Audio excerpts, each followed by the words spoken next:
नमस्कार दोस्तों, steno prep YouTube channel में आपका स्वागत है। आज की डिक्टेशन 75 शब्द प्रति मिनट स्टार्ट होगी 3 सेकंड बाद। महापुरुष या महामानव को जानने का सबसे श्रेष्ठ उपाय है उन लोगों द्वारा लिखित या मुख द्वारा निःसृत वाणियाँ। यह सब उपलब्ध हों तो दूसरों के कहे का कोई मतलब नहीं होता। यह बात हमारे आदरणीय अध्यापक हावड़ा विवेकानंद इंस्टीट्यूशन के हेडमास्टर श्री भट्टाचार्य कहते थे। अफसोस की बात यह है, देश के बहुतेरे महामानवों ने अपने बारे में कुछ नहीं लिखा।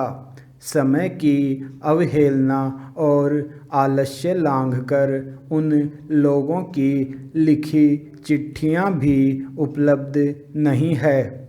इसीलिए सुनी सुनाई बातों के अलावा हमें खास कुछ उपलब्ध नहीं होता।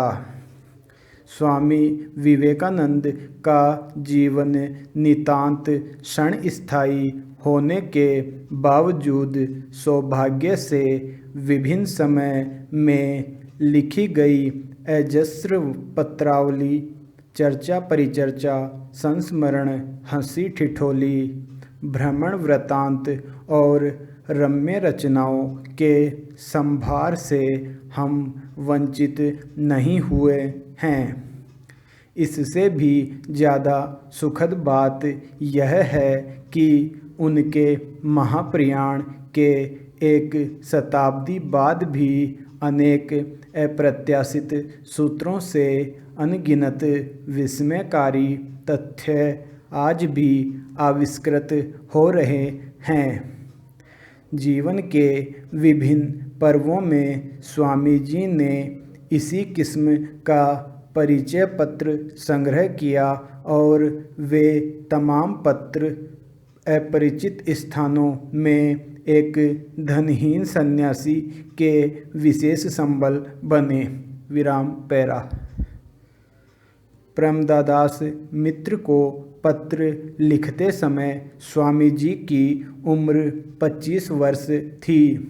इससे पहले उन्होंने आत्मीय स्वजन, बंधु बांधव, सहपाठी, शिक्षक या गुरु भाइयों को पत्र न लिखे हों, यह कतई संभव नहीं है।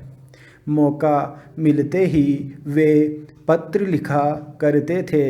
इसलिए यह कहा जा सकता है कि अपने समय की अवहेलना से उनके जीवन के पहले पर्व में लिखे गए अनेक पत्र या तो गुम हो गए या आज भी प्रकाशन के इंतजार में कहीं दबे हुए हैं। विराम पैरा। स्वामी जी 10 भाई बहन थे। नरेंद्र नाथ छठी संतान थे।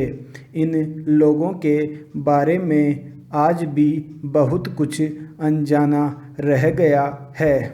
हम विश्वनाथ दत्त के पहले बेटे और 2 बेटियों के नाम आज तक नहीं जान पाए। मुमकिन है नितांत कम उम्र में उन लोगों का निधन हो गया हो, इसलिए उनका नाम ही नहीं रखा गया, या फिर नामकरण हुआ हो। हम ही आज तक उन नामों की जानकारी पाने में नाकाम रहे हों। सच बात तो यह है कि विवेकानंद की आत्मकथा नितांत अनुवाद कार्य नहीं है, बल्कि नए कलेवर में स्वामी जी की आत्मजीवनी है, जिसमें उनके द्वारा कही गई बातें या उनकी अपनी रचनाओं के अलावा एक भी अतिरिक्त शब्द का इस्तेमाल नहीं किया गया है। विराम पैरा।